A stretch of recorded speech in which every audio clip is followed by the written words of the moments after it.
la salud en la Argentina. Muchas gracias. Vamos a Bonn, allí en Alemania está Thaís Gadea Lara, la COP28, si no me equivoco, y una entrevista, ¿no?, con Greta Thunberg. ¿Cómo estás, Thaís? Buen día para nosotros. ¿Para vos?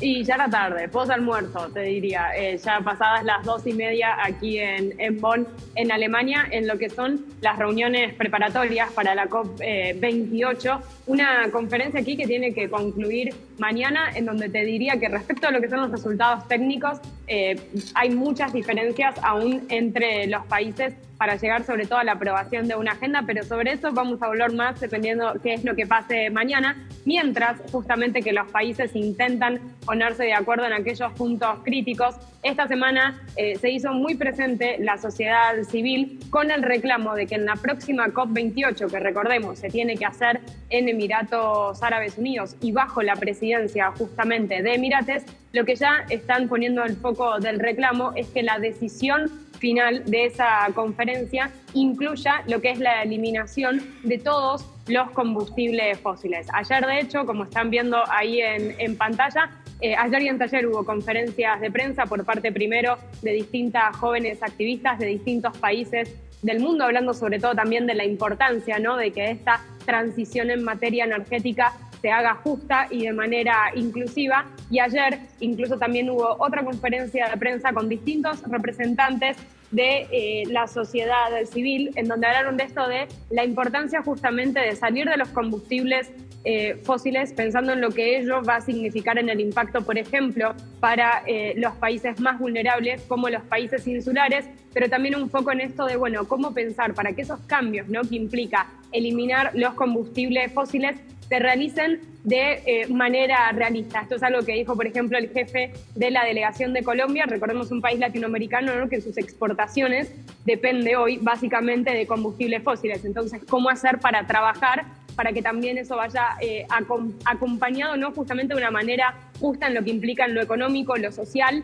y lo laboral? Y en esa conferencia de prensa estaba también presente la activista sueca Greta Thunberg, en donde abrió el micrófono a preguntas de los periodistas, y ahí yo me enfoqué en algo, en la pregunta de lo que estamos viendo en algunos países de América Latina, con algunas organizaciones de la sociedad civil que llamativamente apoyan el gas natural. Si te parece, vamos a ver qué fue lo que ella respondió.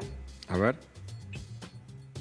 And for Eric and Greta, there are some climate youth organizations that are supporting the exploitation of gas in the name of development and in the name that is a resource for the transition.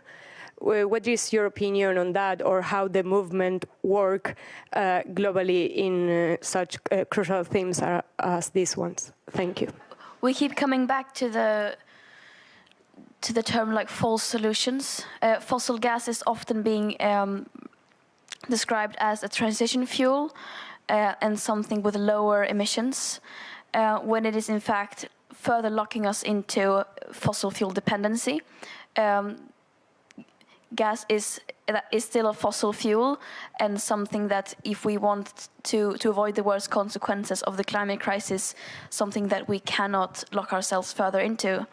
And of course, did you say that some parts of the youth movement are advocating for it? I don't know these parts of them, so I can't speak on behalf of them.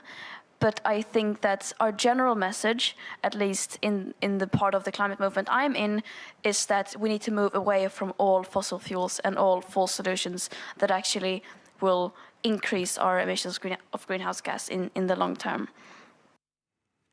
Bueno, ahí Hugo veíamos a Greta, ¿no?, muy contundente respecto del gas, en no olvidar que es justamente un combustible fósil, y pensar, ¿no?, justamente ahí en lo que ella decía, ¿no?, de que pensar que el gas es un recurso para la transición o incluso una solución frente al cambio climático, ella lo considera una solución falsa. Y lo que decía Greta Thunberg ante nuestra pregunta va en línea también con lo que dice la ciencia, porque ante el mismo interrogante, el científico de Climate Analytics, Neil Grant, me decía que apostar e invertir en gas no es compatible con el escenario de limitar el calentamiento por debajo del 1.5, que recordemos la ciencia nos dice que es el escenario de efectos menos dramáticos del cambio climático y esto fue muy contundente. El gas no es un recurso para la transición. Traigo un poco eso, ¿no?, dentro del margen, ¿no?, de lo que hubo de las negociaciones, porque esto es algo que tenemos que tener en cuenta para la discusión y el debate que se tiene que dar en un país como la Argentina, donde el gas es defendido no solo desde organizaciones, sino también desde espacios políticos como la verdadera salvación, incluso para la acción ante el cambio climático. Y ahí veíamos que la activista sueca Greta Thunberg eso lo considera como una solución falsa. Excelente informe, como siempre. La verdad que muy interesante. Gracias, Thaís. Muchas gracias, Hugo. Hasta luego.